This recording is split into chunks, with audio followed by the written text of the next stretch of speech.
What is personality? Our personality is what makes us unique individuals. The word personality comes from the Latin word persona.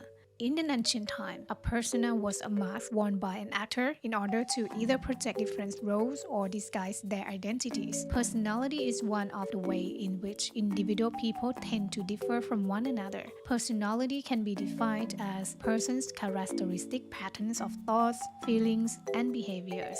We often think of personality in terms of various traits or typical ways of thinking, behaving, and feeling. In this lesson, you will learn different types of personality and factors that shapes personality.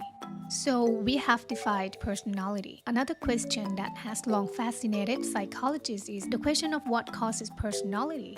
Think about it. What are the origin of our personality? Is personality genetic and hardwired into us from birth? Or is it something we learn from our parents and friends? As with other qualities, studies suggest that personality results from a mix of both. Here is another question. Do people's personality remain relatively stable across the entire lifespan? Or is personality something that can and does change over time? Even though these questions have been heavily researched, they are still far from fully understood. An individual's personality is both inherited as well as shaped by the environment. Each individual is unique in behavior. Every person has a different personality, and there are a lot of factors which contribute to that personality. We call them the determinants of personality or the factors of personality. Factors of personality includes heredity, environment, family, socialization process, and situation.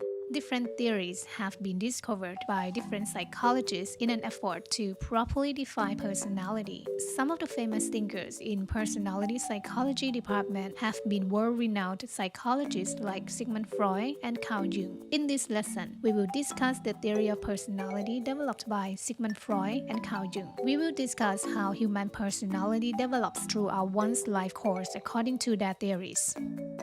Let's talk about the id, the ego, and the superego, the three parts of structure of personality and a theory that was developed by Sigmund Freud. He's probably someone you've heard before. He's a pretty famous psychologist. Sigmund Freud was from Austria and is known as the founding father of psychoanalysis, which is used in the treatment of mental illness. Freud made many contributions to psychology and psychiatry. One of the most famous contributions was developing a theory of human personality. In the book called Interpretation of Dreams, Freud laid out a topographical model of three mental systems: conscious, preconscious, and unconscious, and how the mind is structured and how it functions. The analogy he used for how the three work together is an iceberg in water. The conscious mind is the part of the iceberg that is above the surface of the water. Just below the surface of the water lies preconscious. The unconscious mind is below the preconscious and is deep below the surface of the water. Freud come up with a second topographic model that explains certain aspects within the conscious, preconscious, and unconscious part of the mind and has to do with a person's personality. These parts are id,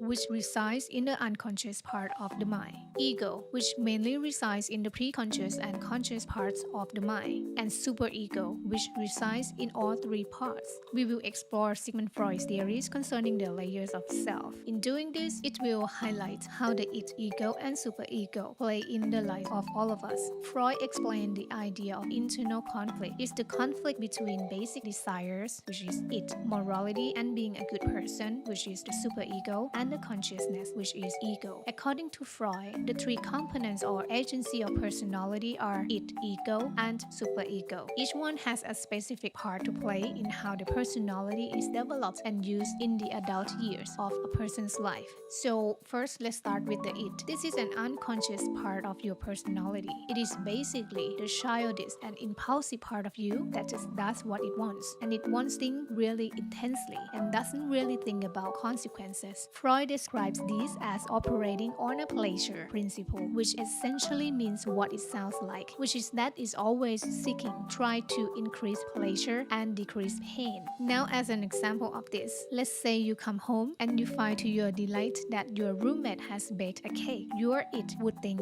oh, I want that cake right now. That looks delicious. You know your roommate's not going to be happy if you eat it. So first you eat a little piece of the corner, and then you have to cut yourself a slice. And then soon enough, you've eaten the whole thing and it's gone. How did you manage to eat the whole cake? Blame your it for taking over? That's what your it aims to do in life. It wants to eat whole cakes because it wants to increase pleasure. Cakes are going to make you feel good. Why not eat the whole thing? Now what it also wants is to decrease pain. So let's say you wake up the next morning and you think, oh no, I just ate the whole cake. That's really bad. Maybe I'll get some exercise. And you tell yourself, you think to yourself about how you will go jogging all day. And you tell yourself, alright, let's get some exercise. No, your it says it's not gonna happen. It's gonna hurt. We don't want you to do that. So if you're totally it driven, you'd basically eat the whole cake and then would not go jogging the next day to burn off the calories. That's the pleasure principle. Now we usually don't eat whole cakes and lay on the couch all day, every day. There is another part of your personality that mainly unconscious, and it's the superego. The superego is the part of you that's super judgmental and moralizing and is always trying to get you to behave in a socially appropriate way. Now let's see what the superego would do if you come home and you find a cake.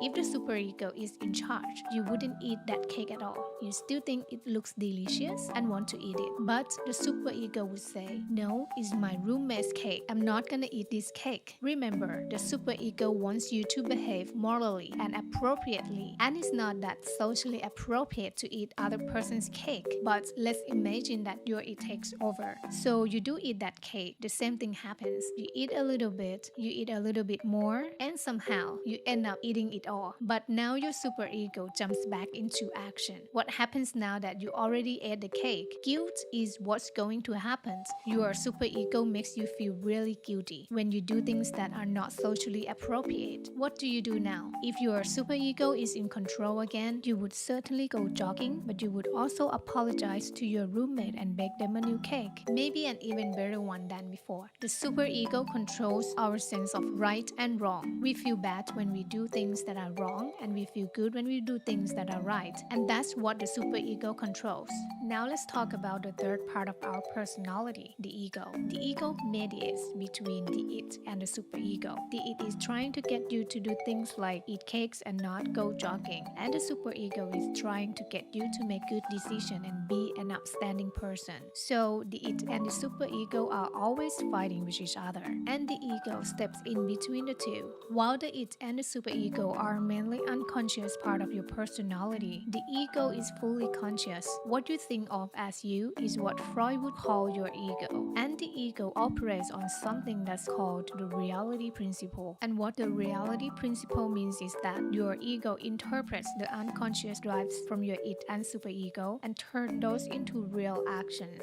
So the ego is taking the its desire to eat cake and the superego's desire to be a good roommate and finding the right solution. Let's go back to the example where your it takes over and you eat your roommate's cake, and then your superego makes you feel really guilty about this. What's really causing you to apologize and to bake a new cake is your ego. Your ego takes the input of your uncontrolled desire of the it and the guilt of the superego and comes up with a solution. So that's basically how the it, the ego, and the superego interact with each other in Freud's theory. Now there aren't sections of your brain that we can identify each structure of the personality. Neuroscientists can't look at your brain and see that a certain part activates and lights up when you make impulsive decisions, or that another part lights up when you are feeling guilty, or that a special part lights up when you are mediating. That's not what's going on. But what does happen is that we do think about our internal conflicts and can reflect on these feelings of impulsiveness and judgment when we are working out our problems. We might notice these internal conflicts in our daily life. In fact, these three sets of personality is so ingrained that a lot of novels and movies have character trios that represent the parts of the personality. As an example, let's consider Harry Potter. You've got Harry Potter and you've got Ron and you've got Hermione. Ron is the hot-headed one and the emotional one. He doesn't think that much and doesn't do that well in school. He's an it figure. On the other side of personality, that is Hermione. You might say that she thinks way too much, she always knows what to do, she's definitely the superego. Ron and Hermione fight a lot in the books, but that's where Harry steps in. He plays the mediator role quite often and tries to come up with the realistic action to solve the problem. Harry is an example of the ego and the reality principle, and we see this interact interaction of the it in Ron, the superego in Hermione, and the ego in Harry over and over again.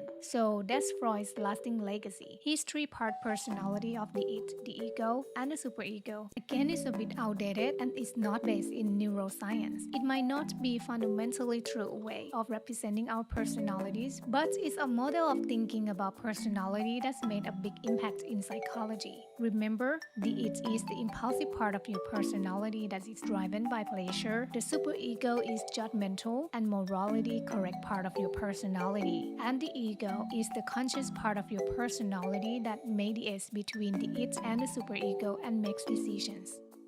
Now let's move on to Carl Jung's theory on personality. Carl Jung was a Swiss psychiatrist whose research was deep-rooted in psychoanalysis.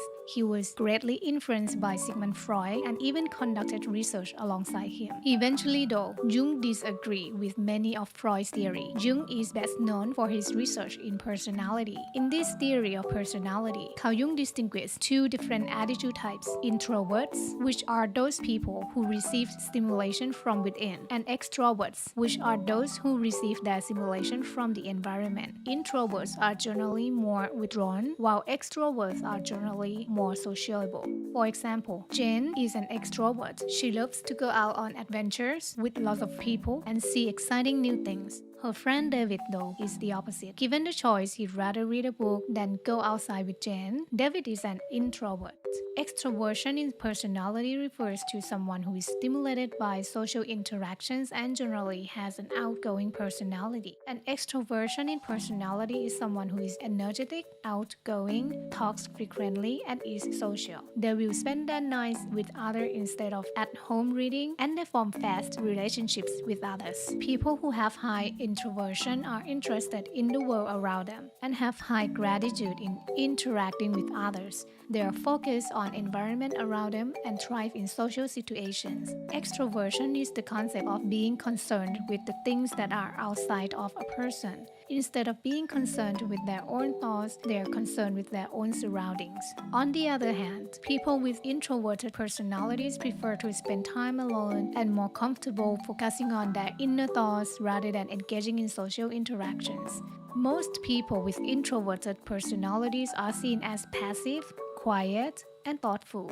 They prefer to do things alone or with as few people as possible. People with introverted personality may only have a few close friends whom they are comfortable with.